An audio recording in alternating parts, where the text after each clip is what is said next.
The blood on Emma Parker's face glistened in the harsh midday sun of Gonzales, Texas, 1875. But it was the defiance in her eyes that caught Dawson Zimmerman's attention as he rode into town. The 24-year-old cowboy pulled his Mustang to an abrupt halt at the disturbing scene unfolding in the town square. Three men surrounded a young woman who lay crumpled on the ground, her once white dress now stained with dirt and blood, her auburn hair falling in tangled waves around her bruised face. "Get up, you thieving wench!" one of the men shouted, kicking dust at her. "Ain't so high and mighty now, are you?" Dawson's hand instinctively moved to the revolver at his hip. He'd seen enough violence in his years working cattle drives across Texas to know when someone couldn't take much more. The woman, barely 20 by his estimation, tried to push herself up only to collapse again, her arms trembling with the effort. "I didn't steal anything," she managed through split lips. "Please, I've only been in town 2 days." "I don't even know," another kick silenced her, this one connecting with her ribs. The small crowd that had gathered watched with a mixture of discomfort and morbid fascination, but no one stepped forward. Dawson dismounted in one fluid motion.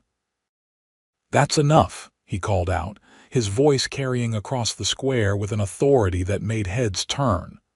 "Mind your business, stranger," the largest of the men spat, turning to face him. "This don't concern you." "When I see 3 men beating a woman who can't defend herself, I make it my concern." Dawson closed the distance between them with measured steps. He wasn't looking for trouble, had, in fact, come to Gonzales hoping to leave violence behind, but some things a man couldn't ride past. "She's a thief. Stole from my store." The man who spoke wore a shopkeeper's apron, his face flushed with anger or perhaps embarrassment at being challenged. "And that justifies beating her till she can't stand?" Dawson asked, his voice dangerously quiet. The third man stepped forward, emboldened by numbers.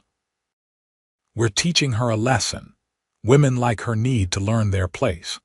Something cold settled in Dawson's chest. He'd heard those words before, seen their results on his own mother's face years ago.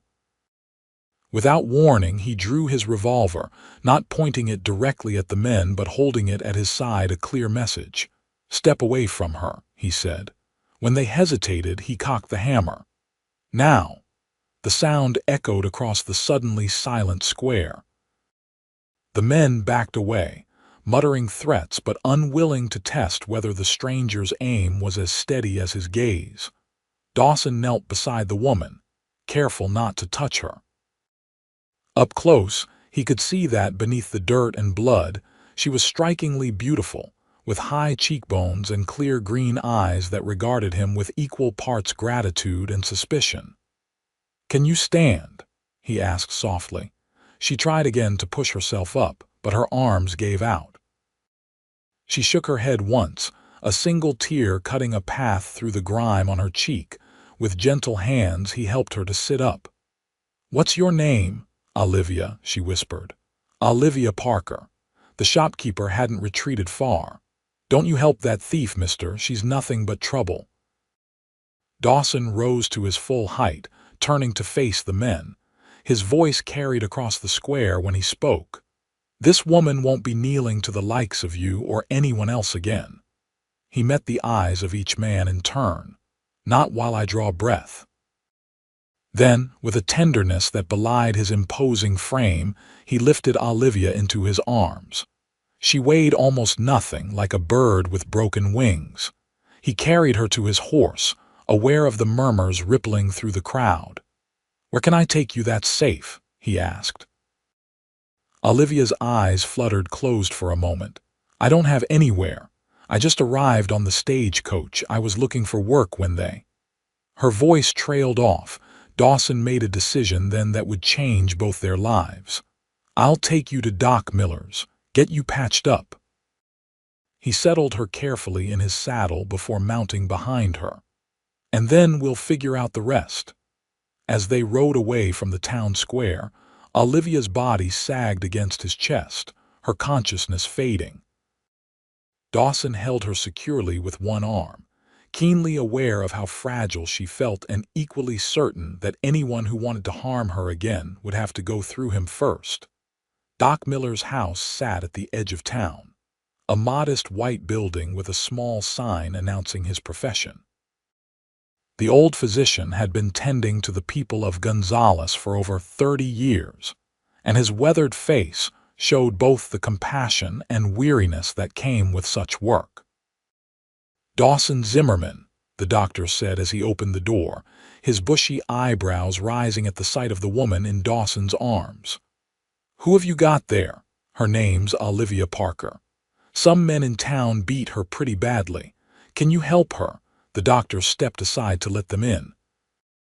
"Bring her to the back room." Dawson followed him through the tidy waiting area to a small examination room. He laid Olivia gently on the table, noticing how she winced even in her semi-conscious state. "What happened exactly?" Doc Miller asked, already rolling up his sleeves. "Found her in the town square. 3 men were beating her, claiming she stole something." Dawson stepped back to give the doctor room but couldn't bring himself to leave. "They'd already worked her over pretty good by the time I got there." Doc Miller shook his head as he began examining Olivia's injuries. "This town's getting meaner by the day. Ever since that silver discovery down south, we've had all sorts of unsavory types passing through." He lifted one of Olivia's eyelids, then checked her pulse. "She's going to need some stitches, and those ribs are likely bruised if not cracked." "Will she be all right?" The doctor looked up at Dawson's concerned tone. "She's young and looks healthy otherwise. Body will heal, the rest." He shrugged. "Depends on what she's been through and what awaits her. She said she just arrived on the stagecoach, was looking for work."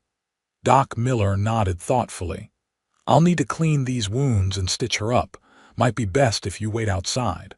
Dawson hesitated, then moved toward the door. As he reached it, a weak voice called out, "Please, stay." He turned to find Olivia's green eyes open and fixed on him, fear evident in their depths. Doc Miller glanced between them. "It's not proper, but—" He sighed. "You can sit in the corner, just stay out of my way." Dawson nodded and took a chair in the corner of the room. From there, he watched as the doctor cleaned Olivia's wounds with gentle efficiency, stitching a cut above her eye and another on her cheekbone. Olivia remained silent throughout, only the occasional sharp intake of breath betraying her pain. When Doc Miller finished bandaging her ribs, he helped Olivia sit up slowly. "You'll need rest, young lady. Those ribs will take weeks to heal properly." "Thank you," she said softly, "but I don't have anywhere to stay or any money to pay you." The doctor waved away her concern. "We'll figure something out. For now, you need to rest." Dawson cleared his throat. "I have a room at the Gonzales Hotel. She can take it. I can bunk with my horse for a night or two." Both Olivia and the doctor looked at him in surprise. "That's very generous," Doc Miller said, "but what then?" "She can't stay in a hotel room forever." Dawson ran a hand through his dark hair. "I own a small ranch about 10 miles outside of town. It's not much, but there's a spare room. She'd be safe there while she heals." Olivia stared at him with a mixture of gratitude and wariness. "Why would you help me like this? You don't know me." "I know enough," Dawson replied simply. "I know what it's like to have nowhere to turn." Something passed between them then, a moment of understanding that transcended their brief acquaintance. Doc Miller cleared his throat. "Well, she certainly can't travel tonight. The hotel room is a good start." He turned to Olivia. "I'll come check on you tomorrow. In the meantime, take these for the pain." He handed her a small packet of powders. As the doctor walked them to the door, he pulled Dawson aside. "Be careful, son. Whatever trouble she's in might not be over." Dawson nodded gravely. "I'll keep that in mind." The Gonzales Hotel stood 3 stories tall in the center of town, its faded grandeur a testament to more prosperous times. The desk clerk raised an eyebrow when Dawson walked in supporting the bandaged Olivia, but a stern look from the cowboy prevented any comments. Once in the room, Dawson helped Olivia to the bed. "You should be safe here. I'll be right outside if you need anything." As he turned to leave, Olivia caught his hand. "Wait, please tell me your name. I want to know who to thank for saving my life." Dawson Zimmerman." He offered a small smile. "And you didn't need saving. You just needed someone to step in until you could get back on your feet." "Well, thank you, Mr. Zimmerman." Her voice was soft but no longer trembling. "I won't forget what you did. Get some rest, Miss Parker." He gently withdrew his hand and left the room, taking up position in a chair in the hallway. As night fell over Gonzales, Dawson found himself wondering about the woman behind the door. What had brought her to this small Texas town? And what had she done to earn such brutal treatment? Something told him there was more to Olivia Parker's story than a simple accusation of theft. Little did he know how right he was, or how deeply their lives would soon become intertwined. Morning came with the sound of horses and wagons in the street below. Dawson, who had dozed fitfully in the uncomfortable hallway chair, stood and stretched his stiff muscles. He'd learned long ago to sleep lightly, a skill that had saved his life more than once during his years as a ranch hand and occasional bounty hunter. He knocked softly on the door. "Miss Parker, are you awake?" After a moment, a weak voice answered. "Yes, please come in." Olivia sat propped against the headboard, her auburn hair loose around her shoulders.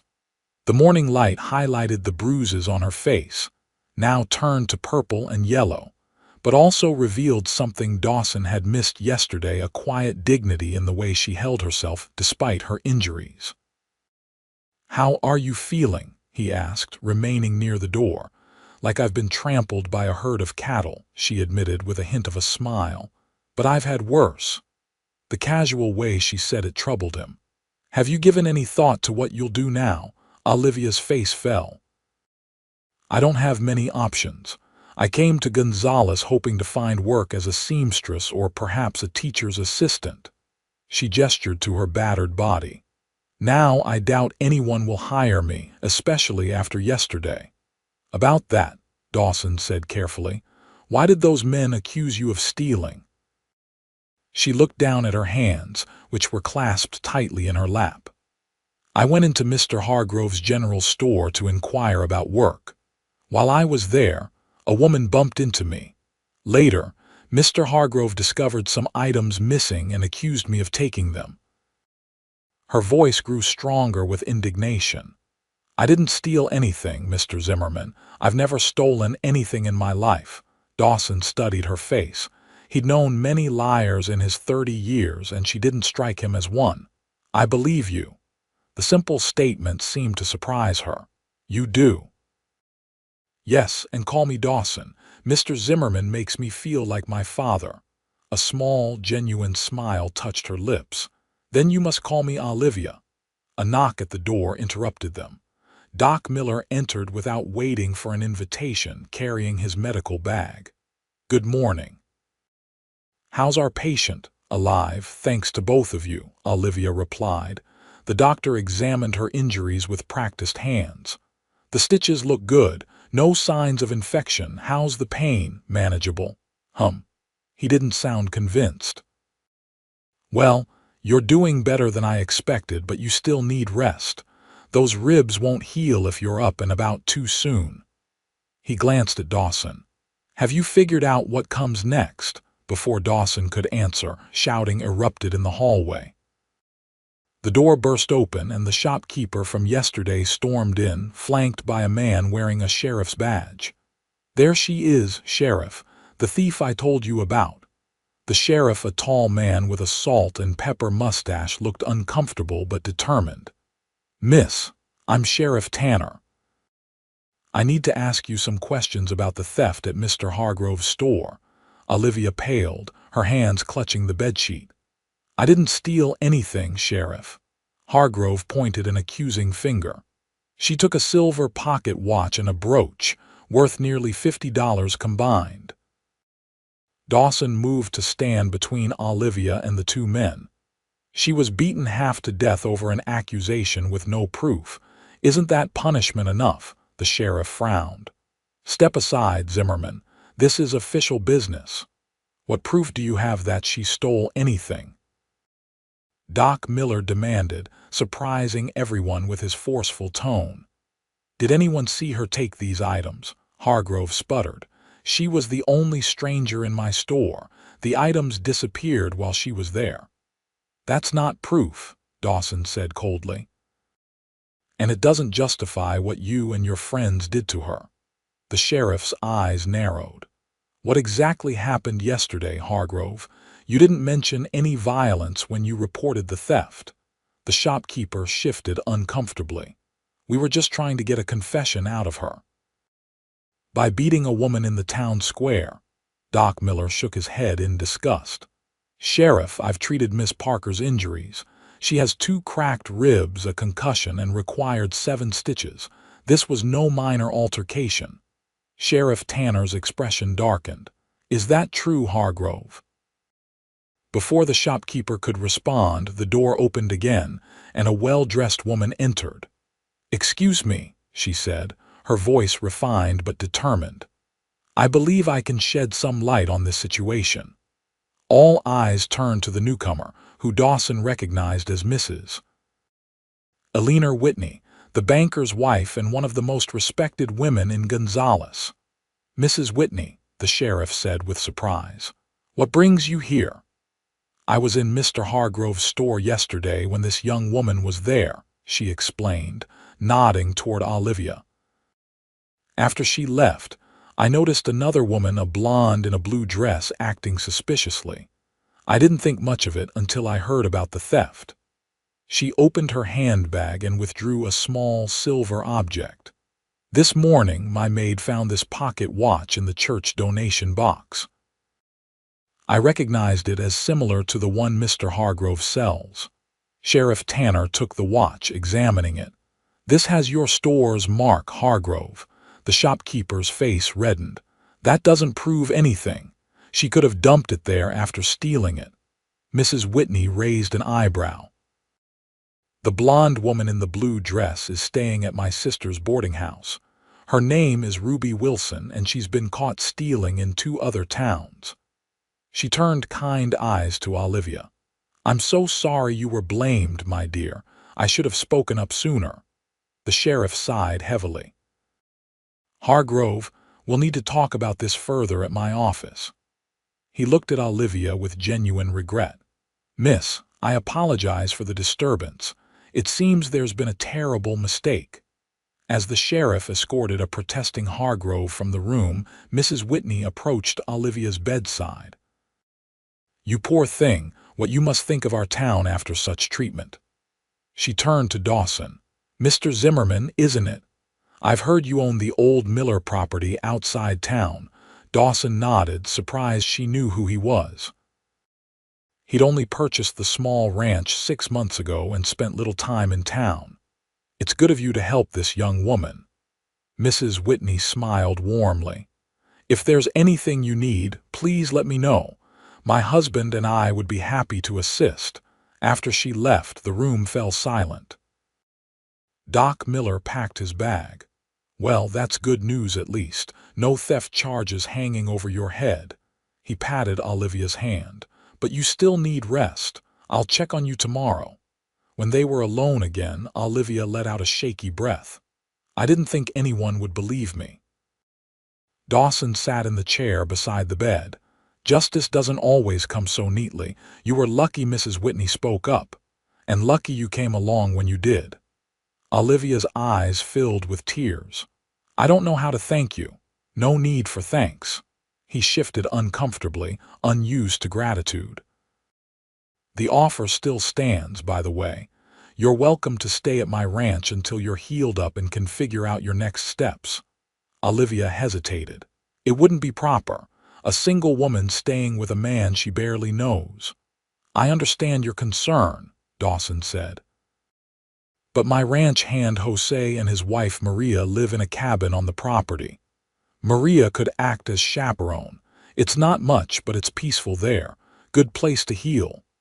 She studied him for a long moment, as if trying to read his intentions. Finally, she nodded. I accept your offer, Dawson. Thank you. The next day, after Doc Miller gave his reluctant approval for Olivia to travel, Dawson helped her into a rented buggy.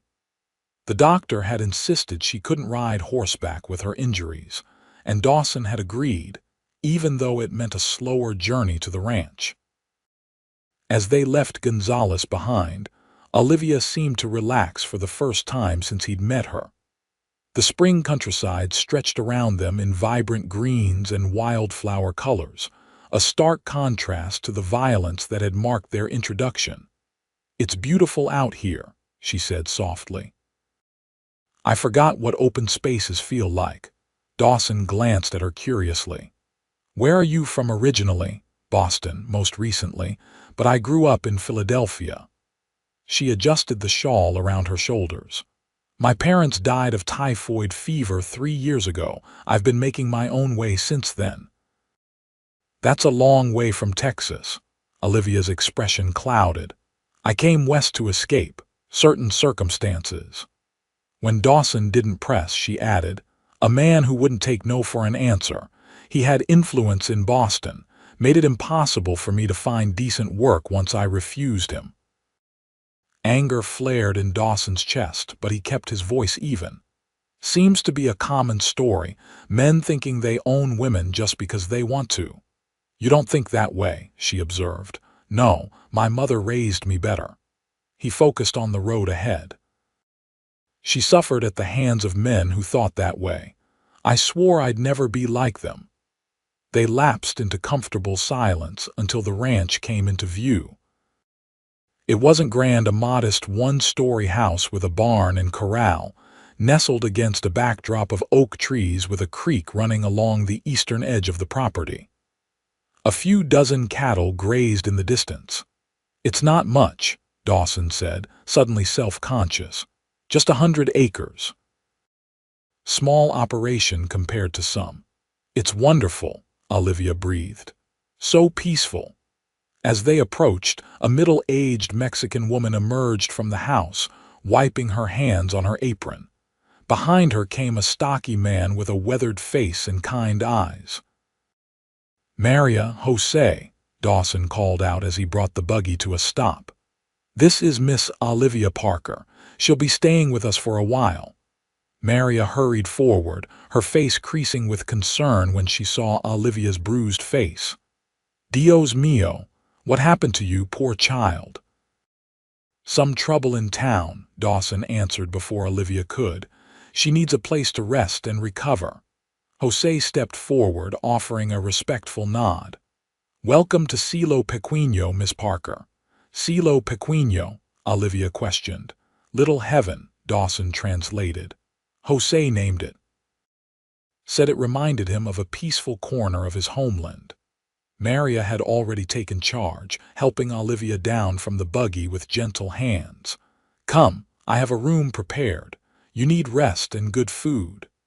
As Maria led Olivia into the house, Jose helped Dawson with the horse. The señorita, she is in trouble, he asked quietly. Dawson corrected. I'm making sure it stays past tense. Jose nodded, understanding. You have a good heart, patron, but be careful. A beautiful woman can complicate a man's life. Dawson laughed dryly. My life could use some complicating, Jose. It's been too simple for too long. Little did he know how prophetic those words would prove to be. The first week of Olivia's stay at Cielo Pequeño passed in a rhythm of healing and quiet conversations. Maria fussed over her like a mother hen, preparing special teas and poultices that seemed to ease Olivia's pain better than Doc Miller's powders. Jose told stories in the evenings that made everyone laugh, his animated gestures needing no translation. Dawson found himself looking forward to the evenings when they would all gather on the porch, watching the sunset paint the Texas sky in impossible colors. Olivia would often sit with her arms wrapped around her healing ribs, her face turned to catch the last golden rays, and Dawson would find it difficult to look away from her. By the second week, she was moving more freely, insisting on helping Maria with household tasks despite the older woman's protests. One evening, Dawson returned from checking the north pasture to find Olivia at the stove, stirring something that filled the house with a mouth-watering aroma.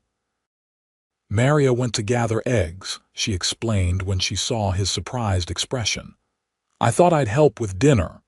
You don't have to earn your keep, he said, hanging his hat on the peg by the door. You're here to recover. I'm not used to sitting idle, she continued, stirring. Besides, cooking helps me think. He washed up at the basin, curious. What are you thinking about? Olivia was quiet for a moment. My future. What I'll do when I'm fully healed. She glanced at him. I can't stay here forever imposing on your kindness. You're not imposing. The words came out more forcefully than he intended. He softened his tone. What I mean is, there's no rush. Stay as long as you need. That's very generous, but... She set the spoon down, turning to face him. People will talk, Dawson. Even with Maria and Jose here as chaperones, a single woman staying at a bachelor's ranch will raise eyebrows.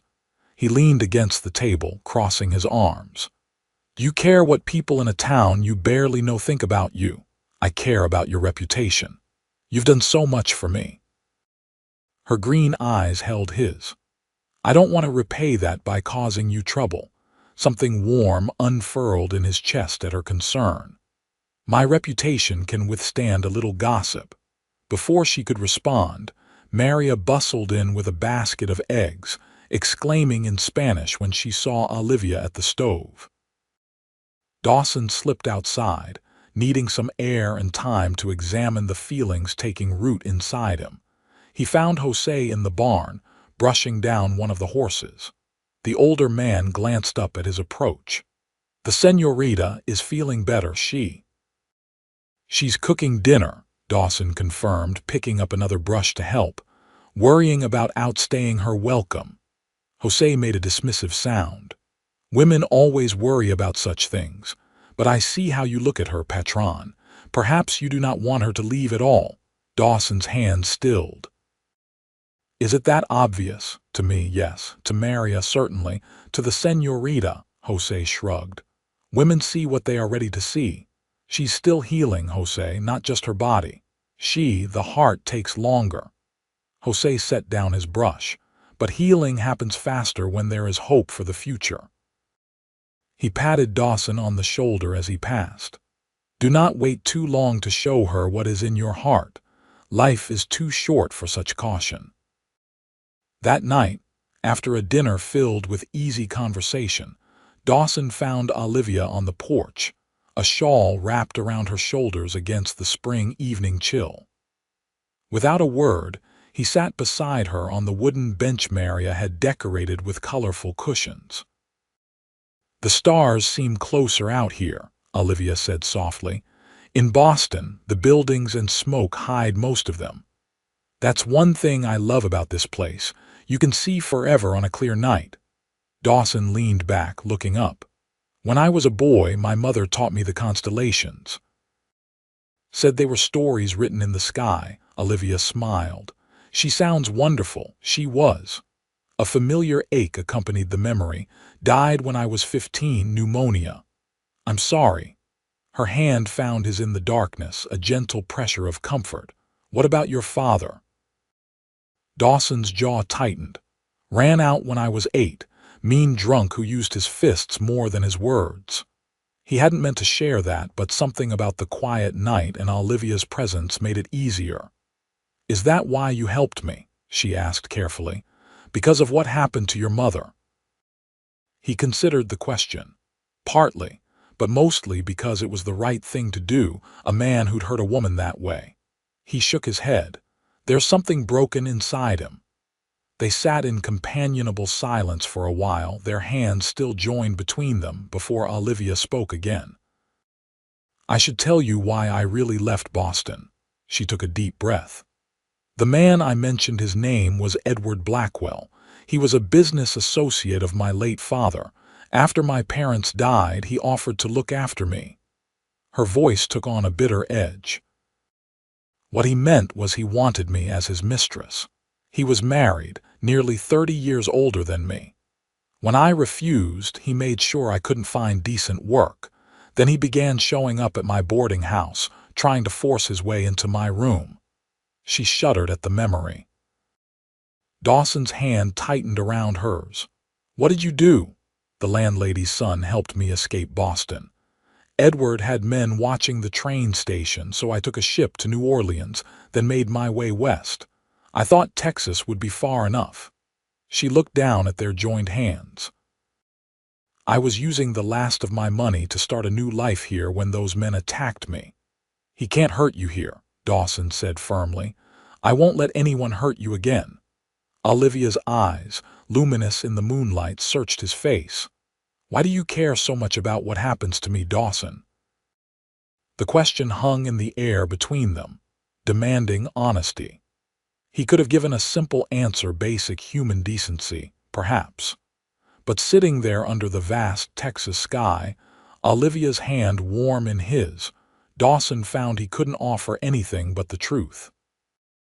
"Because in the few weeks you've been here, you've made this place feel more like home than it has in the 6 months I've owned it," he said quietly.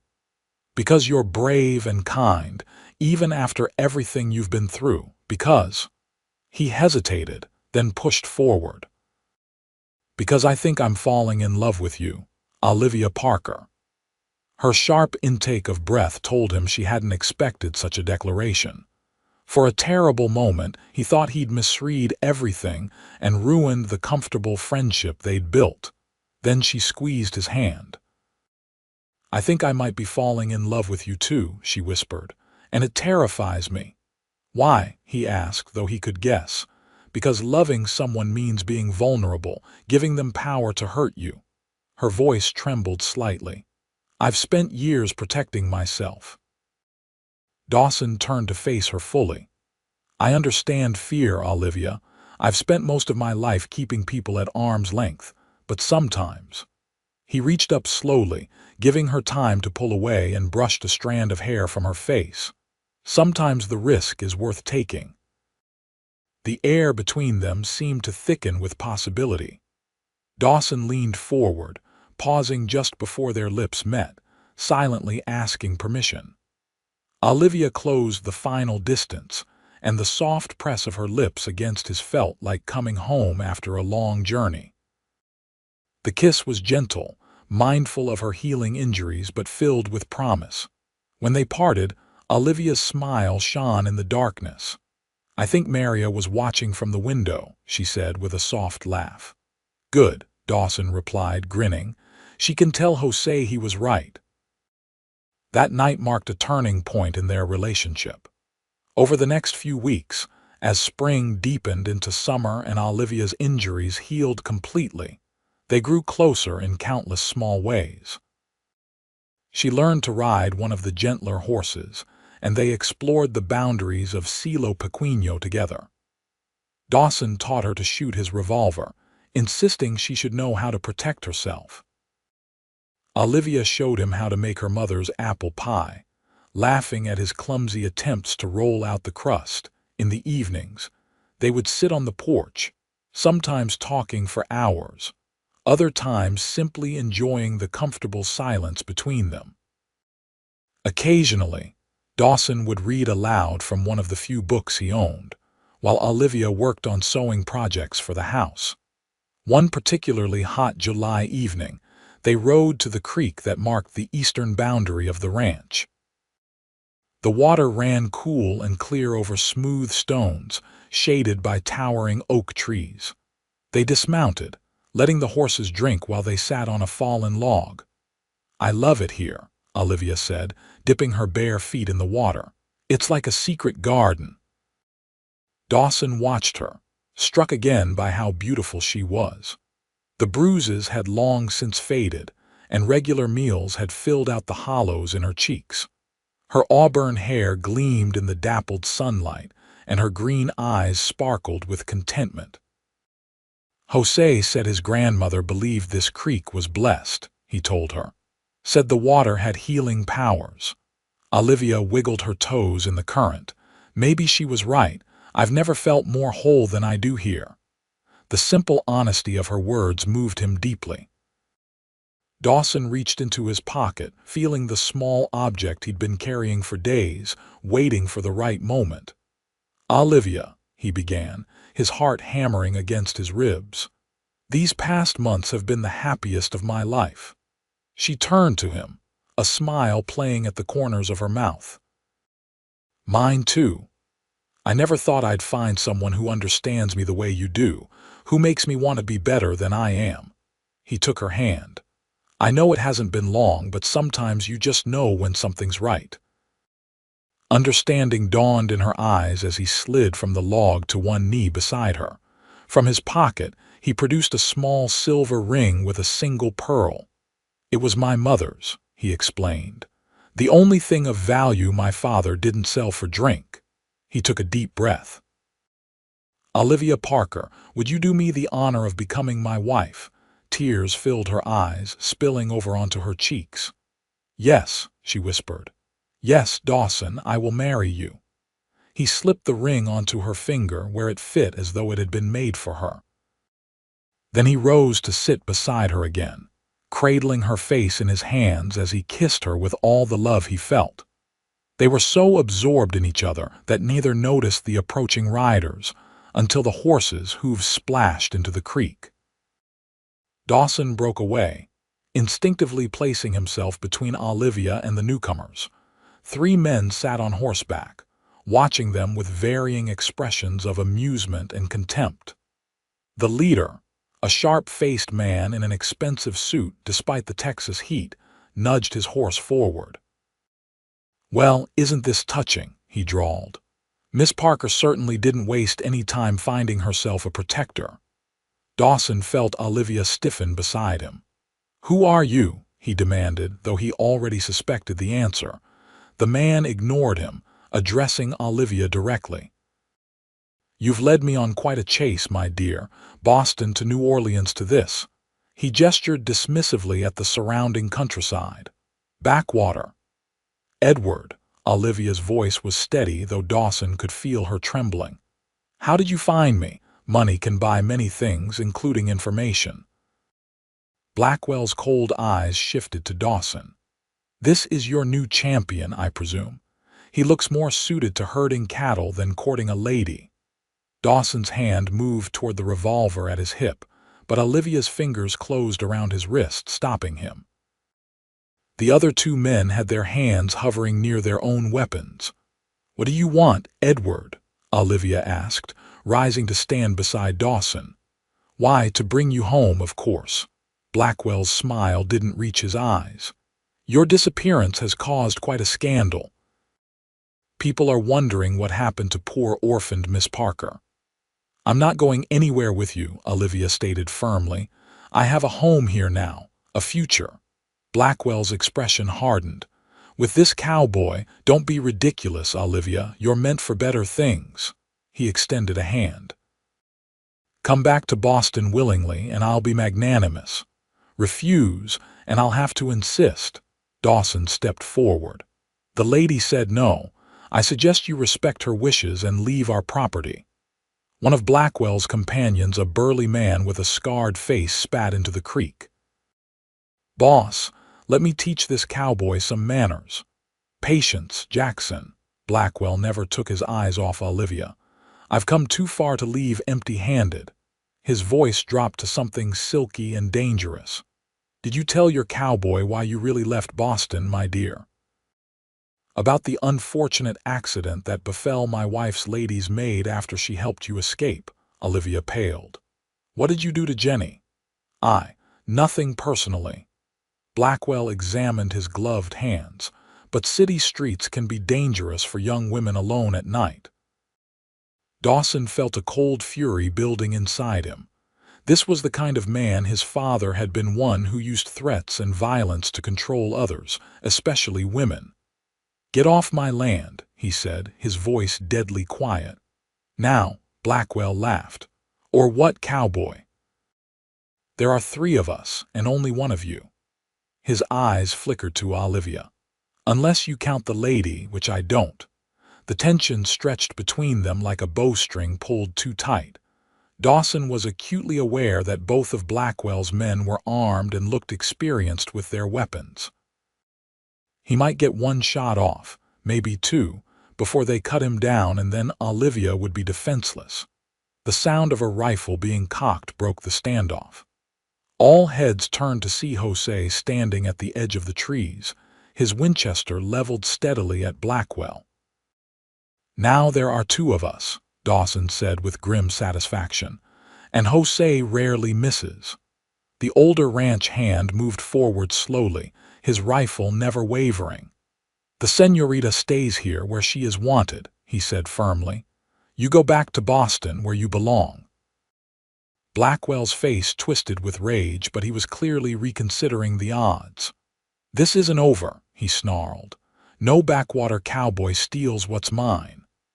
"I was never yours, Edward," Olivia said, her voice ringing clear in the suddenly quiet clearing, "and I never will be." With a sharp gesture to his men, Blackwell wheeled his horse around. "You'll regret this defiance, Olivia. Both of you will."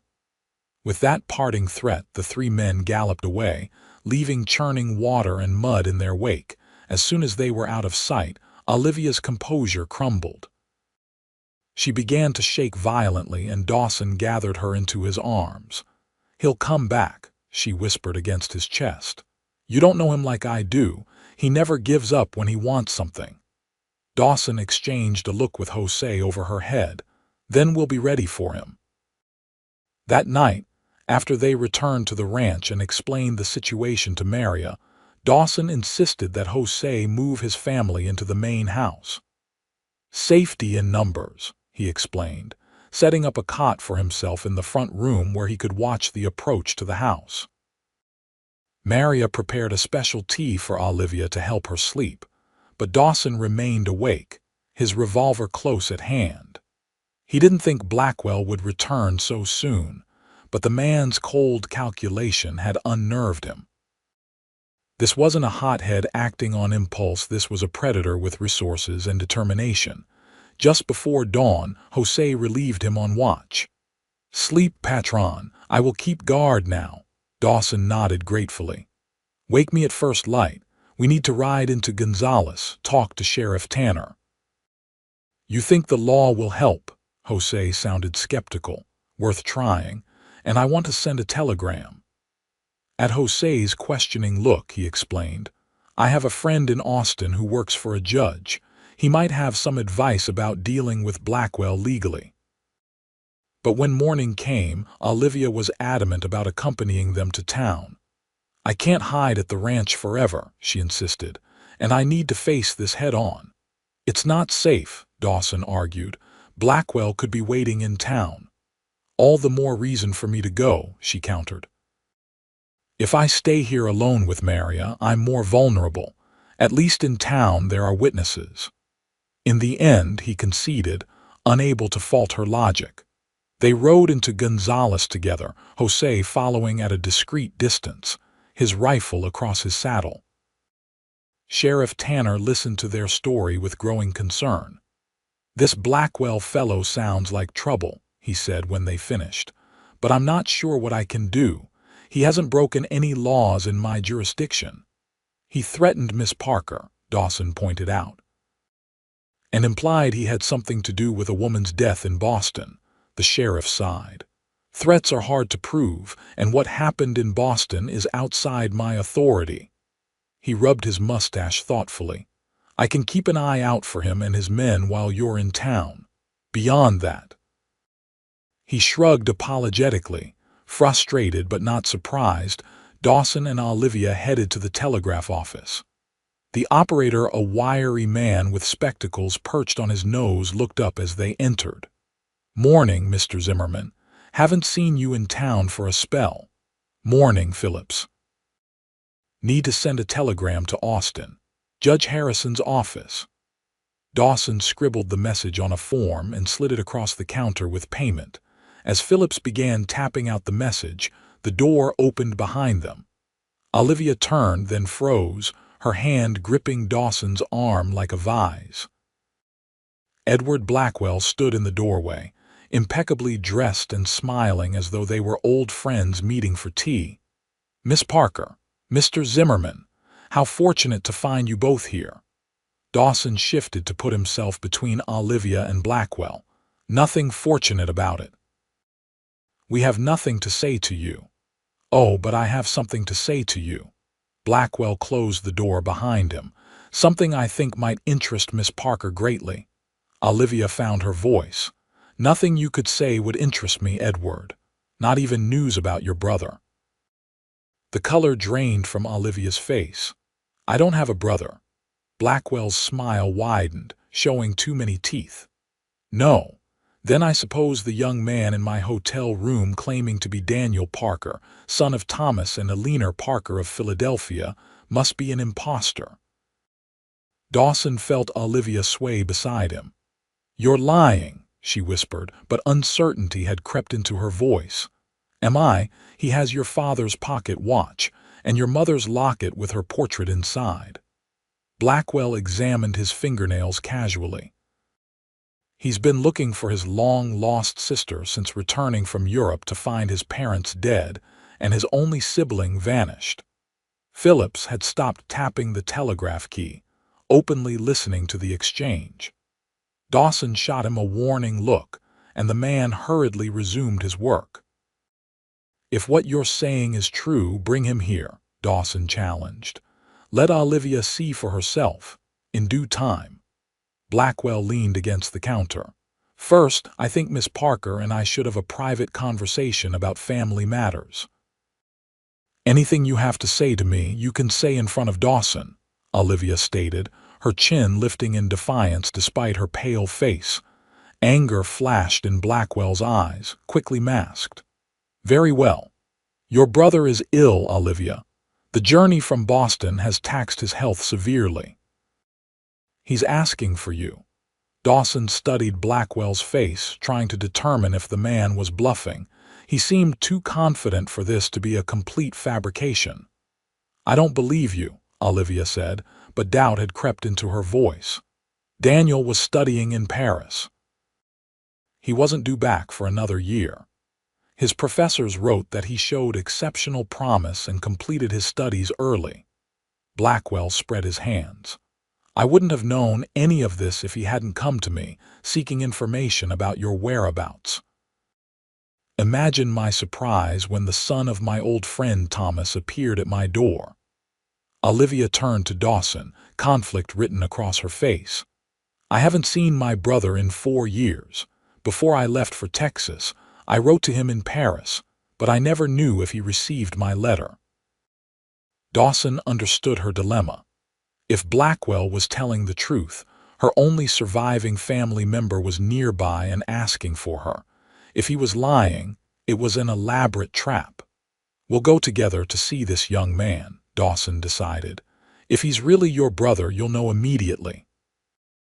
Blackwell's smile faltered slightly. "He's resting now. The doctor advised against visitors until evening." "Then we'll come this evening," Dawson countered. 6 o'clock at the hotel." For a moment it seemed Blackwell might refuse, then he nodded curtly. 6 o'clock, room 12. With a final measuring look at both of them, he left the telegraph office. As soon as the door closed behind him, Olivia sagged against Dawson. "Could it really be Daniel? I can't believe he would associate with Edward willingly." "We'll find out tonight," Dawson assured her, though uneasiness churned in his stomach. Something about Blackwell's story didn't add up, but he couldn't put his finger on what. They spent the rest of the day in town, unwilling to return to the ranch only to come back again. Dawson found Sheriff Tanner and updated him on the situation, extracting a promise that the lawman would be nearby during their meeting with the supposed Daniel Parker. At precisely 6 o'clock, they stood outside room 12 at the Gonzales Hotel. Jose waited in the lobby below, posing as a traveler but alert for trouble. Olivia took a deep breath, squeezing Dawson's hand. "Ready." He knocked firmly on the door.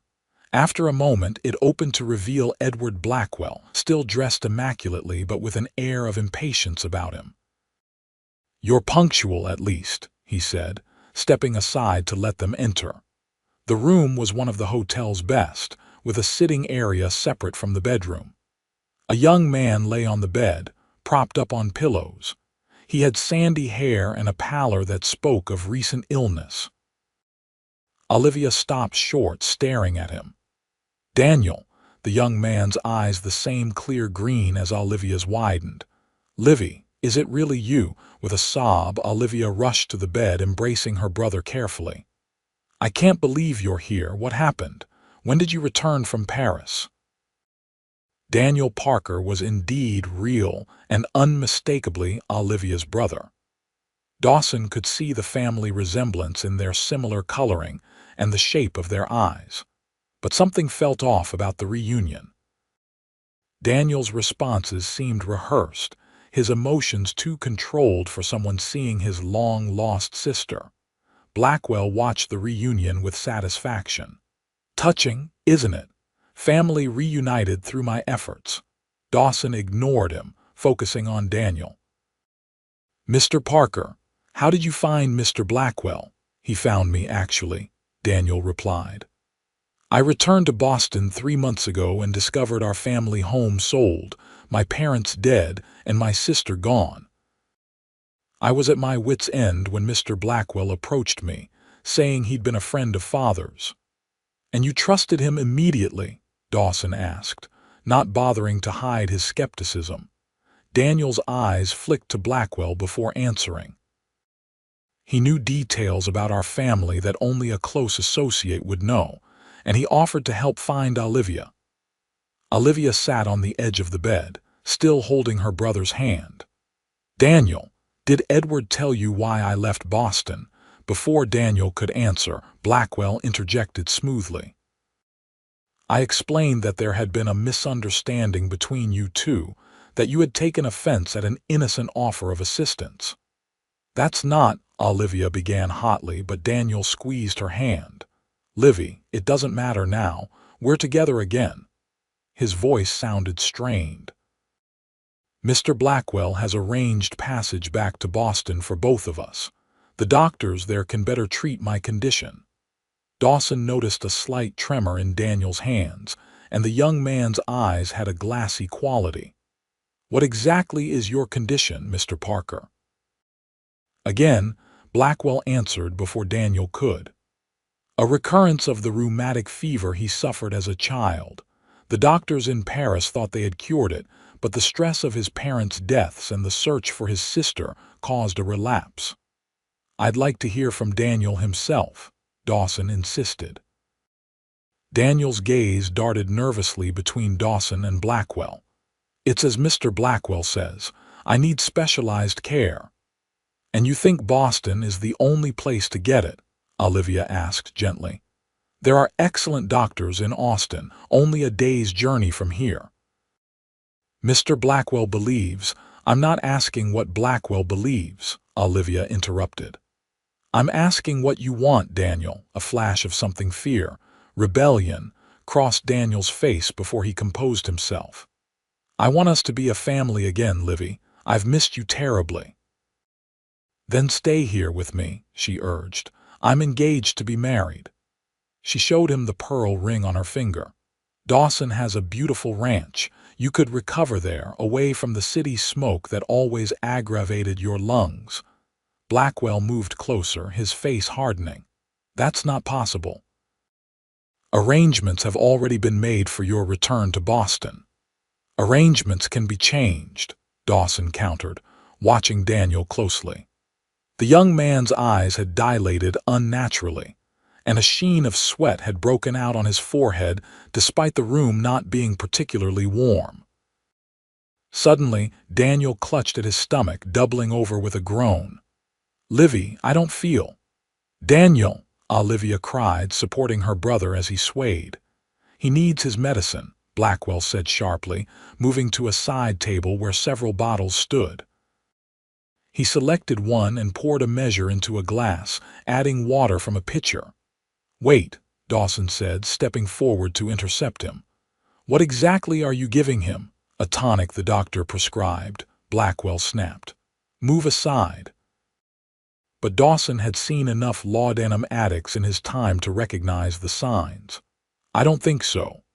He took the glass from Blackwell's hand and sniffed it, confirming his suspicions. "This isn't medicine. It's laudanum, enough to keep him docile and confused," Olivia gasped. "Edward, you've been drugging my brother." Blackwell's mask of civility slipped, revealing the cold calculation beneath. "Your brother is a means to an end, my dear. Nothing more." "You bastard," Dawson growled, setting the glass down hard enough to slosh its contents. "You're using him to control Olivia." "Control is such an ugly word," Blackwell replied with a thin smile. "I prefer persuade." Daniel had begun to tremble violently, his body reacting to the withdrawal of whatever drugs Blackwell had been feeding him. "Livy," he moaned. "It hurts." Olivia cradled her brother's head. "What have you done to him, Edward?" "Nothing permanent, yet." Blackwell's voice hardened. "But without proper care, withdrawal can be unpleasant, fatal even in severe cases." The implicit threat hung in the air between them. Dawson's hand moved to his revolver, but Blackwell was too close to both Olivia and Daniel. A sudden movement might endanger them. "What do you want?" Olivia asked, her voice tight with controlled fury. "The same thing I've always wanted. You back in Boston in your proper place." Blackwell straightened his cuffs. "Your brother is welcome to accompany us, of course. Once we're home, he'll receive the best medical care to overcome his unfortunate dependency." "Dependency that you created," Dawson said coldly. Blackwell shrugged. "Details." "The fact remains that Daniel needs help that only I can provide, unless—" his gaze fixed on Olivia. "Unless you agree to return with me willingly tonight. In that case, I'll ensure your brother receives proper treatment." "Don't," Daniel managed through clenched teeth. "Don't go with him, Livy." Olivia looked torn, her eyes moving from her suffering brother to Dawson's face. "There's another option," Dawson said quietly. "We take Daniel to Doc Miller right now, get him the help he needs here, and risk the good doctor mishandling a delicate case of addiction." Blackwell laughed derisively. "I think not." A knock at the door interrupted their standoff. Without waiting for an invitation, Sheriff Tanner entered, his hand resting meaningfully on his holstered pistol. "Everything all right in here?" he asked, his experienced eyes taking in the scene. Heard raised voices. "Perfect timing, Sheriff," Dawson said. "We have a situation that requires your attention. This man," he indicated Blackwell, "has been drugging Mr. Parker against his will." Blackwell's composure never faltered. "A ridiculous accusation." "Daniel Parker is my ward, entrusted to my care by his late father. I am simply administering medication prescribed by his physician." Sheriff Tanner frowned. "Is that true, young man?" he asked Daniel directly. Daniel struggled to sit up straighter, fighting through whatever Blackwell had been dosing him with. "No," he said hoarsely. "He's been keeping me confused to control my sister." Blackwell's face darkened. "You ungrateful, that's enough," Sheriff Tanner interrupted.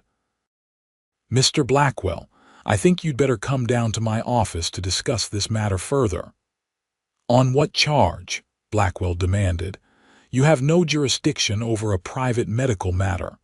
Drugging someone against their will isn't medical, it's assault," the sheriff countered. "And that's very much in my jurisdiction." For the first time, uncertainty flashed across Blackwell's face. "This is absurd. I am a respected businessman from Boston. You can't possibly—" "I can and I am," Sheriff Tanner said firmly. Now, are you coming willingly or do I need to make this more official? Blackwell's gaze moved calculatingly around the room, assessing his options. For a moment, Dawson thought he might try something desperate. Then, abruptly, the fight seemed to go out of him. Very well, Sheriff. I'll accompany you and clear up this misunderstanding. He turned to Olivia. This isn't over, my dear, not by a long shot. As Sheriff Tanner escorted Blackwell from the room, Dawson moved to the bed where Daniel had collapsed back against the pillows, his body trembling with the early stages of withdrawal. We need to get him to Doc Miller, Dawson told Olivia. He'll know how to help with the withdrawal symptoms. Olivia nodded, her face pale but determined. Daniel, can you stand? We're taking you somewhere safe. With Dawson supporting most of his weight, they managed to get Daniel downstairs where Jose was waiting. Between them, they transported the young man to Doc Miller's house. The physician, though initially surprised by the late evening visitors, quickly took charge of the situation. Laudanum addiction, he said after examining Daniel. Nasty business, but not uncommon. I've treated a few cases. He prepared a solution of valerian root. This will help with the worst of the symptoms, but he's in for a difficult few days. Can he be moved? Dawson asked. We'd like to take him to the ranch once he's stable enough. Doc Miller considered. By tomorrow, perhaps. I'd like to keep him under observation tonight. Olivia refused to leave her brother's side, so Dawson arranged for rooms at the hotel for both of them. As they settled Daniel into the doctor's spare bedroom, Dawson pulled Olivia aside. I need to find Sheriff Tanner, make sure Blackwell is secure, he told her. Will you be all right here? She nodded, exhaustion evident in the slump of her shoulders. Yes, Daniel needs me. I'll be back as soon as I can. He kissed her forehead gently. Try to rest if you can. At the sheriff's office, Dawson found Tanner looking troubled. Where's Blackwell? He asked, noting the empty cells. Gone, the sheriff admitted grimly. His men posted bail before I could even process him properly. Bail for assaulting Daniel, Sheriff Tanner sighed heavily. It's not that simple, Zimmerman. Blackwell had papers, legitimate-looking ones, showing he was appointed Daniel Parker's guardian after their parents' deaths. Claims any medication was administered under doctor's orders. Dawson slammed his fist on the desk. That's horseshit and you know it. Maybe so, but it complicates things legally.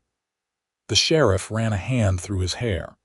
I've sent a telegraph to Boston requesting verification of these guardianship papers, but that'll take days. And in the meantime, Blackwell is free to try again. I've assigned a deputy to watch Doc Miller's place tonight, Tanner assured him. And I'll keep an eye on Blackwell as long as he's in my town. Dawson left the sheriff's office more uneasy than before. Blackwell didn't strike him as a man who gave up easily, and now he'd been publicly humiliated. That made him even more dangerous. He stopped by the hotel to collect a few things and check on Jose, who was keeping watch from the lobby. Any sign of Blackwell or his men? Jose shook his head. Nothing, Patron, but they are still in town.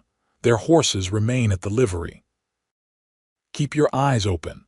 I don't trust that snake not to try something desperate. Back at Doc Miller's, Dawson found Olivia dozing in a chair beside Daniel's bed. Her brother was sleeping restlessly, occasionally moaning or twitching. Doc Miller had set up a cot in the corner of the room for Dawson. He's holding his own, the doctor reported quietly. The worst won't hit until tomorrow, most likely. Dawson nodded, settling into the cot to catch what sleep he could. Despite his exhaustion, he slept lightly, waking at every sound Daniel's restless movements, Olivia shifting in her chair, the night watchman calling the hours. Dawn brought the sound of hooves in the street outside, then a pounding on the front door. Dawson was on his feet instantly, revolver in hand. Olivia started awake, her eyes wide with fear. Doc Miller hurried to answer the door. Dawson heard the murmur of voices, then footsteps approaching the sick room. He positioned himself between the door and the bed, ready for whatever came. But it was Sheriff Tanner who entered, his expression grim. Blackwell's gone. He and his men rode out before first light. Relief and suspicion warred in Dawson's mind. Just like that, after all the trouble he went to. Doesn't seem right to me either, the sheriff agreed. That's why I came to warn you. I don't think he's given up. More likely he's regrouping, maybe calling in reinforcements. Olivia moved to stand beside Dawson. What should we do? Daniel can't travel far in his condition. Doc Miller, who had followed the sheriff in, spoke up. Actually, he's doing better than I expected.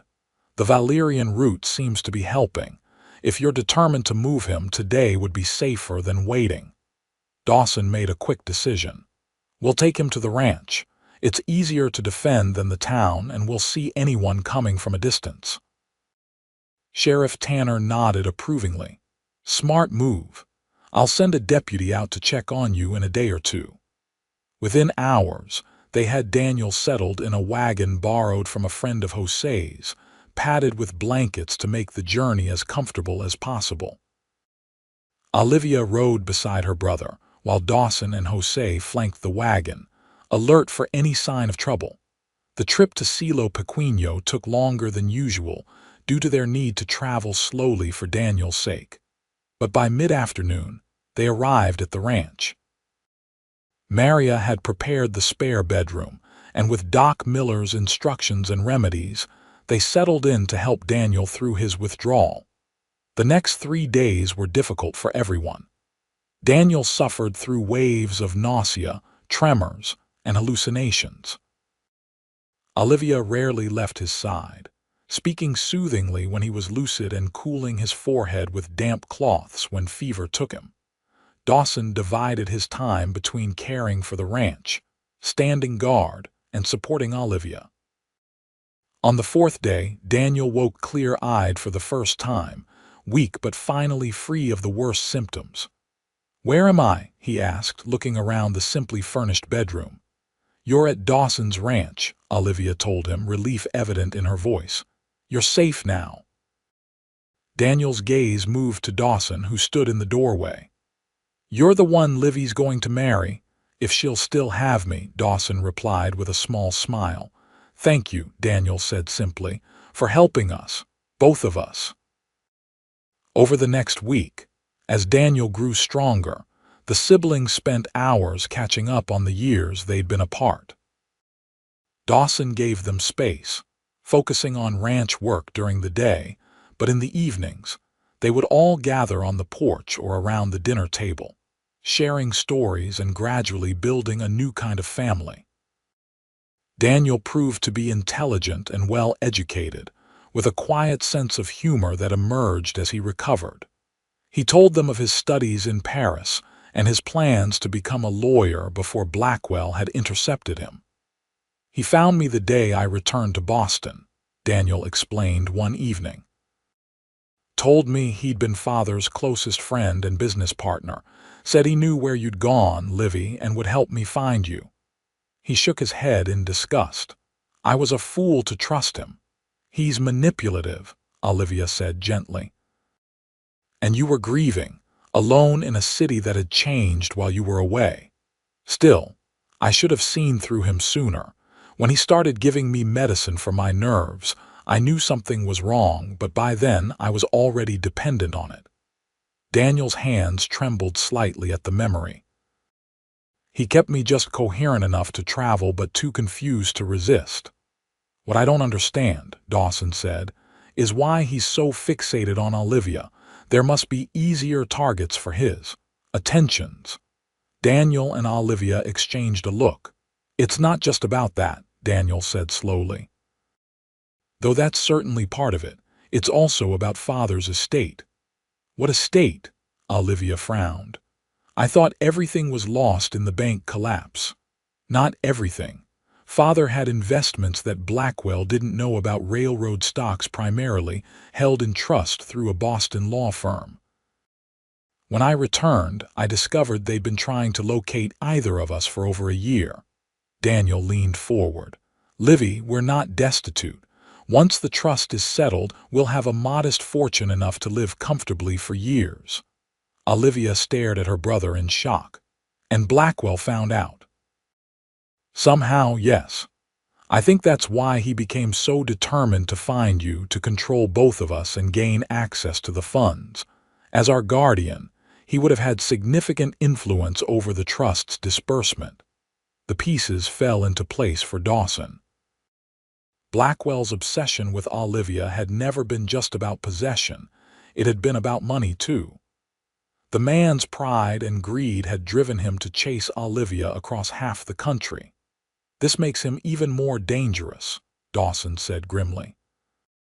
A man who wants money is often more persistent than a man who just wants revenge. Daniel nodded soberly. He won't give up, not until he gets what he wants or is forced to stop permanently. The warning hung in the air between them, a shadow over their newfound peace. But with each passing day, as Daniel grew stronger and no sign of Blackwell appeared, they began to hope that perhaps the man had cut his losses and returned to Boston.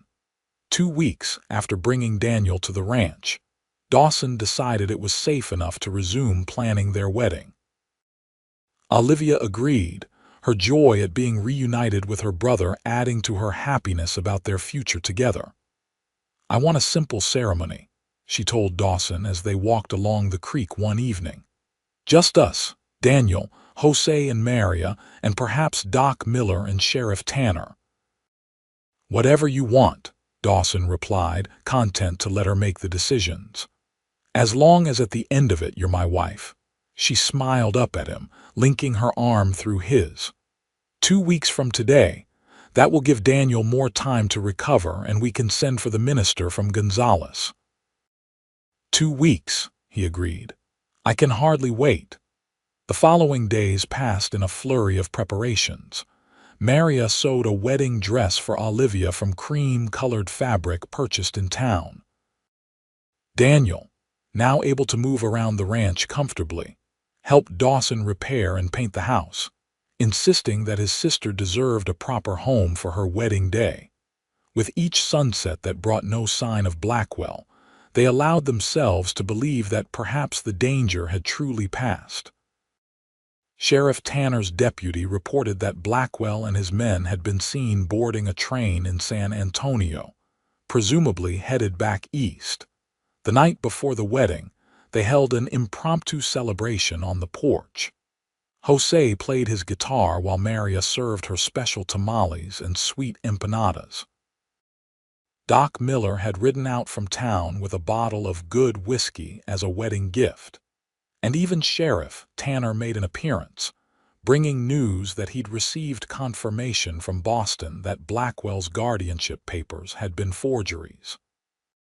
The Boston authorities are interested in speaking with him about several matters, Tanner reported with satisfaction. Seems your Mr. Blackwell has enemies in high places too. He's not our Mr. Blackwell, Olivia laughed, and I hope I never see him again. As the evening wound down, Daniel raised his glass in a toast. To new beginnings, he said, smiling at his sister and future brother-in-law. And to family, both the one we're born with and the one we choose.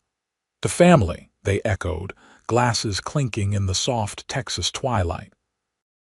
Later, as Dawson walked Doc Miller and Sheriff Tanner to their horses, the doctor pulled him aside. That young woman in there, he said, nodding toward the house where Olivia was visible through the window, laughing with Daniel. She's special. Don't you ever forget it. I won't, Dawson promised. Not for a single day. Wedding day dawned clear and bright, the September sky a perfect blue canopy over Cielo Pequeño. Reverend Thompson arrived from Gonzales mid-morning, bringing with him Mrs. Whitney, who insisted on helping Olivia prepare. Dawson spent the morning in a state of nervous anticipation. checking and rechecking the arrangements for the simple ceremony that would take place under the oak trees near the creek. Daniel, now fully recovered, teased him good-naturedly about his anxiety. "She's not going to change her mind, you know," he assured Dawson as they set up the last of the chairs. "I've never seen my sister happier than she is with you." "It's not that," Dawson admitted. "I just want everything to be perfect for her." Daniel clapped him on the shoulder. "It already is. She has you, she has her health, and against all odds she has her brother back. Trust me, anything else is just decoration." At noon, the small wedding party gathered by the creek. Dawson stood with Reverend Thompson beneath the largest oak, its sprawling branches providing dappled shade. Jose, Maria, and their children sat in the front row of chairs, alongside Doc Miller, Sheriff Tanner, and Mrs. Whitney. When Olivia appeared on Daniel's arm, Dawson felt his heart catch in his throat. She wore the cream-colored dress Maria had made, simply cut but elegant with wildflowers woven into her auburn hair. She moved toward him with eyes only for him, her smile radiant. As Daniel placed his sister's hand in Dawson's, he whispered, "Take care of her." "With my life," Dawson promised. The ceremony was brief, but heartfelt. They exchanged vows beneath the oak trees where they had first declared their love, the gentle murmur of the creek providing accompaniment to their promises. When Reverend Thompson pronounced them husband and wife, Dawson kissed Olivia with a tenderness that belied the strength of his feelings. The small reception that followed was filled with laughter and good wishes. Maria had outdone herself with the wedding feast, and Jose broke out a special bottle of tequila he'd been saving for a worthy occasion. As the afternoon sun began its descent toward the horizon, Dawson looked around at their gathered friends, now family, in all the ways that mattered, and felt a contentment he'd never thought possible. Olivia found him standing apart, watching the celebration. "Happy, husband?" she asked, slipping her arm around his waist. "More than I can say, wife," he replied, kissing the top of her head. "Though I keep expecting something to go wrong," she laughed softly. "Nothing will go wrong today, it's perfect." As if the universe had been waiting for those words, the sound of approaching horses interrupted the festivities. Everyone turned toward the ranch entrance, where 3 riders had appeared. Dawson recognized them immediately: Blackwell and his 2 henchmen, looking dusty from the trail but no less menacing for it. His hand moved instinctively to his side, but he'd left his revolver in the house, unwilling to wear a weapon at his own wedding. Daniel stepped up beside them, his face hardening at the sight of Blackwell. "He just doesn't give up, does he?" Sheriff Tanner moved forward, his hand on his holstered pistol. "Mr. Blackwell, I believe I mentioned there's a warrant for your arrest in Boston." "How unfortunate for Boston, then, that I'm in Texas," Blackwell replied smoothly, dismounting. He surveyed the scene with cold amusement. "A wedding, is it? How charmingly rustic." Dawson stepped in front of Olivia. "You weren't invited, Blackwell. I suggest you leave before things get unpleasant." "Oh, they're already unpleasant, Cowboy." Blackwell's smile never reached his eyes. "Did you really think I'd let this farce continue? That I'd allow Olivia to throw away her future on a dirt farmer? My future is none of your concern," Olivia said, moving to stand beside Dawson. "It never was." Blackwell's gaze swept over her, lingering on the wedding dress. "You look lovely, my dear. It's a shame to ruin such a pretty dress." The threat hung in the air, clear to everyone present. Jose had positioned himself protectively in front of Maria and their children. Doc Miller and Reverend Thompson stood uncertainly to one side, while Mrs. Whitney watched with anxious eyes. Sheriff Tanner broke the tension. "That's enough, Blackwell. You and your men need to leave. Now." Blackwell ignored him, focusing on Daniel. "I'm disappointed in you, boy." After all I did for you, bringing you to your sister. After you drugged me and used me as leverage, you mean, Daniel retorted. Did you really think I'd be grateful? I think you're both ungrateful, Blackwell snarled, his composure cracking. And I've had enough of this game. Jackson, Reed, take care of the sheriff. The two henchmen started forward, but Sheriff Tanner already had his pistol drawn. Don't try it, boys. I'm not alone. As if on cue, two deputies emerged from the trees behind Blackwell, rifles aimed. They must have followed him from town, anticipating trouble. Blackwell's face twisted with fury as he realized he was outmaneuvered. With a sudden, desperate movement, he reached inside his coat and pulled out a derringer, aiming it directly at Olivia. "If I can't have you," he said coldly, "then neither will he." Everything happened in a blur after that. Dawson shoved Olivia aside as Blackwell fired. The bullet grazed Dawson's shoulder instead of hitting its intended target. Sheriff Tanner and the deputies fired almost simultaneously, and Blackwell crumpled to the ground, blood blooming on his expensive suit. His henchmen, seeing their employer fall, threw up their hands in surrender. As the deputies moved to disarm them, Sheriff Tanner knelt beside Blackwell, checking for signs of life. "He's dead," the sheriff announced after a moment. "Shot through the heart." Olivia clung to Dawson, her face buried against his chest. "You're bleeding," she said, pulling back to examine his shoulder. "It's just a graze," he assured her, though the wound stung fiercely. "I've had worse from tangling with barbed wire." Doc Miller was already at his side, tearing open the sleeve of Dawson's best shirt to examine the injury. "He's right, it's superficial, but it needs cleaning." As the doctor tended to his wound, Dawson kept his arm around Olivia, unwilling to let her go even for a moment. The wedding guests stood in shocked silence, watching as the deputies loaded Blackwell's body onto a horse and secured his men with handcuffs. "I'm sorry about this," Sheriff Tanner said, approaching them. "Hell of a thing to happen on your wedding day." Dawson nodded grimly. "At least it's over now, really over." Daniel joined them, his face pale but composed. "He can't hurt anyone anymore," he said softly. "It's finished." Mrs. Whitney, ever practical, stepped forward. "Well, I don't see why this unfortunate incident should ruin the celebration. The day is still young, and we have a marriage to toast." Her determined cheerfulness broke the tension. Jose retrieved his guitar, and Maria began setting out more food. Gradually, the wedding guests returned to their seats, though the mood remained subdued. As Sheriff Tanner and his deputies prepared to leave with their prisoners and Blackwell's body, Dawson pulled Olivia aside. "Are you all right?" he asked, searching her face. "I'd understand if you wanted to end the festivities early." Olivia considered the question seriously, then shook her head. "No, Edward Blackwell has taken enough from us. I won't let him take our wedding day too." She straightened her shoulders.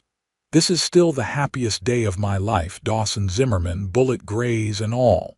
He smiled down at her, love swelling in his chest. "You are the strongest woman I've ever known, Olivia Zimmerman." She blinked at the sound of her new name, then broke into a radiant smile. "I like the sound of that." They returned to their guests hand in hand. The celebration resumed, more subdued at first but gradually regaining its joy as the shock of Blackwell's attack faded. By sunset, when Reverend Thompson offered a final blessing on the marriage, laughter had returned to Silo Pequeño. One by one, their guests departed. Daniel, who had decided to stay at the ranch for the time being, tactfully retired to the bunkhouse with Jose, giving the newlyweds privacy in the main house. Maria left a cold supper for them on the table, then followed her husband, ushering her curious children ahead of her. Alone at last, Dawson and Olivia stood on the porch, watching the first stars appear in the deepening twilight. Not exactly the wedding day we planned, Dawson said, his arm around her waist. Olivia leaned her head against his shoulder, his uninjured one. No, but in a strange way it feels right. Like we've faced the worst together and come through it stronger.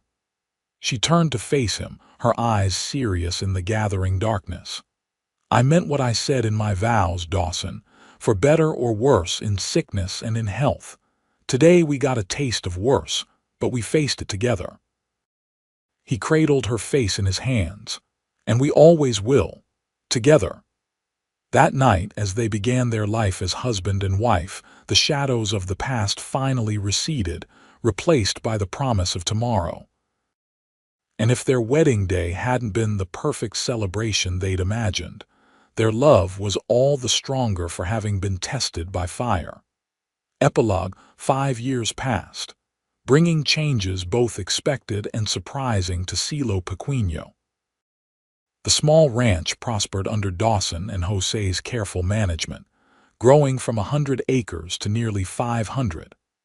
The cattle herd increased, and they added horses as well, quarter horses with good bloodlines that fetched handsome prices at the regional auctions. Daniel Parker, after recovering fully from his ordeal, used his portion of the family trust to attend law school in Austin. He returned to Gonzales to establish a practice, quickly gaining a reputation for defending the underdog and fighting for justice. He lived in town but spent weekends at the ranch, where a room was always kept ready for him. Maria and Jose's children grew like weeds, the oldest son now working alongside his father and Dawson on the ranch, learning the business from the ground up. Their daughter helped Olivia with the newest additions to the Zimmerman family, twin boys, now 3 years old, with their father's dark hair and their mother's green eyes. Olivia herself had blossomed in her role as wife, mother, and ranch mistress. She'd established a small school on the property, teaching not only her own children, but also those of neighboring ranchers and the Mexican families who worked the surrounding lands. Her quiet strength and kindness had earned her the respect of everyone in the area. On a warm spring evening, much like the one when Dawson had proposed 5 years earlier, the extended family gathered on the expanded porch of the main house. The twins, Ethan and Samuel, chased fireflies in the yard while their parents watched from the comfort of rocking chairs. Daniel sat nearby, engaged in a chess game with Jose, while Maria supervised her youngest daughter's attempts at embroidery. Hard to believe it's been 5 years, Dawson remarked, watching his sons with undisguised pride. Olivia followed his gaze, smiling. 5 years since you saw a woman being beaten in the town square and decided to interfere. He reached over to take her hand. Best decision I ever made. Even counting the bullet wound, the threats, and all the drama that followed, she teased. Even then. He brought her hand to his lips. I'd face 100 Edward Blackwells to be where we are now. Daniel, overhearing, looked up from the chessboard. Speaking of Blackwell, I received a letter from Boston last week. His estate has finally been settled. Most of it went to pay his debts, but the court awarded a portion to us as compensation. He moved a chess piece. Check, Jose. The ranch hand frowned at the board. You are too clever for an old man, Daniel. Olivia shook her head at her brother's news. I don't want his money. I thought you might say that, Daniel replied. That's why I've arranged for it to be donated to a women's shelter in Boston. Seemed fitting somehow. Perfect, Dawson approved. Let some good come from all that evil. A comfortable silence fell over the group, broken only by the twins' laughter and the gentle creak of rocking chairs. The sunset painted the sky in hues of orange and purple, a Texas masterpiece that never failed to take Dawson's breath away. Do you remember what you said to those men that day in Gonzales? Olivia asked suddenly. When you found me in the square, Dawson nodded slowly.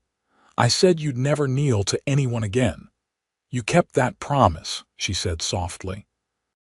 "Not by fighting my battles for me, but by standing beside me while I fought them myself. By believing I could stand when I wasn't sure I could. You were always stronger than you knew," he told her. "I just reminded you of it." Olivia smiled, her eyes reflecting the last golden rays of the setting sun. "And you were always a better man than you believed yourself to be. We helped each other find our true selves." As night fell over Silo Pequeño, their little piece of heaven, Dawson Zimmerman looked at the family gathered around him and felt a contentment that still sometimes seemed miraculous.